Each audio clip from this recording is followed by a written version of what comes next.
నేను ఇక్కడ కేజీఎస్లోనే పుట్టానమాట. 4 సంవత్సరాల దాకా ఇక్కడే ఉండేవాడిని. మా ఫాదర్ ఇక్కడ పెథాలజీ ప్రొఫెసర్గా పనిచేశారు ఆంధ్ర మెడికల్ కాలేజ్లో. అప్పటి నుంచి కూడా నాకు విశాఖపట్నం అంటే ఎందుకు అటాచ్మెంట్, స్పెషల్ అటాచ్మెంట్. ఎప్పుడన్నా కూడా విశాఖపట్నం డాక్టర్ చాలాసార్లు పిలిచేవాళ్ళు, నేను ప్రతిసారి కూడా ఐ యాక్సెప్ట్. ఎందుకంటే సమ్ హోమ్ కమింగ్ ఏదో అటాచ్మెంట్ లాగా ఇక్కడ ప్లేన్ ల్యాండ్ అవగానే ఏదో మన చోటుకు వచ్చామని అనిపిస్తుంది, మన ఫీలింగ్ ఉంటుంది. మోహన్ వంశీ గారు మా దగ్గర ఫస్ట్ పీజీ చేశారు, దాని తర్వాత 4 ఇయర్స్గా కన్సల్టెంట్గా వర్క్ చేశారు. లాస్ట్ ఇయర్ నా దగ్గరికి వచ్చి నేను వైజాగ్కి వెళ్ళబోతున్నాము, అక్కడ ఎస్టాబ్లిష్ చేయాలంటే I was happy and sad.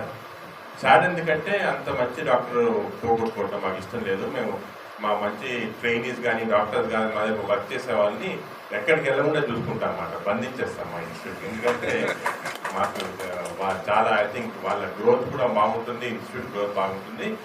నా విషయం అంటే ఇండియాలో ఈ గ్యాస్ట్రెంటాలజీ డిపార్ట్మెంట్ అనేది ప్రపంచంకంతా కూడా బెస్ట్ అవ్వాలా దాంతో.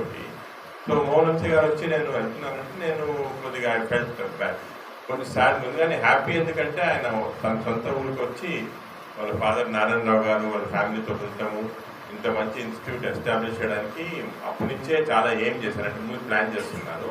నాకు అనిపించింది అది కూడా ఒక విధంగా మంచిది, ఎందుకంటే మన సొంత ఊరికి వచ్చి సర్వ్ చేయడం అనేది చాలా ఇంపార్టెంట్. ఈ 7 ఏళ్ళుగా నేను చూసింది ఏమంటే మోహన్ వంశీ దగ్గర ఒకటి ఎక్స్ట్రీమ్లీ హార్డ్ వర్కింగ్. అంటే పేషెంట్ ఎంత సీరియస్ పేషెంట్ కూడా మోహన్ చూసుకోండి ఇలాగ సీరియస్గా అంటే డే అండ్ నైట్ పక్కనే ఉండి చూసేవాళ్ళు. చాలా రేర్ క్వాలిటీ. ఈ మధ్య నేను చూసిన యంగ్స్టర్స్లో చాలా రేరు ఈ పేషెంట్స్ తోటి ఉంటాము. పేషెంట్ కన్సర్న్, ఈ పేషెంట్ రిచ్ పేషెంటా పూర్ పేషెంటా అని చూడకుండా వాళ్ళ దగ్గర కంప్లీట్గా వచ్చి విల్ బి రిపోర్టింగ్ ఇలా ఉంది, ఏం చేయాలి, నెక్స్ట్ స్టెప్ ఏం చేయాలి అని. అదొక చాలా డెడికేటెడ్ డాక్టర్గా చేసిన ఇది. సెకండ్ ఏమంటే ప్రొసీజర్స్ కూడా మేము చూసాము. అంటే మా గ్యాస్ట్రెంటాలజీ అనేది it's a procedure dependent speciality. అంటే ఎండోస్కోపీ, కొలోనోస్కోపీ, ఈఆర్సీ అలా చాలా ప్రొసీజర్స్ ఉంటాయి. దీంట్లో కూడా మోహన్ వంశీ గారు ఈజ్ బికమ్ ఎక్స్పర్ట్. నేను మా వేరే డాక్టర్స్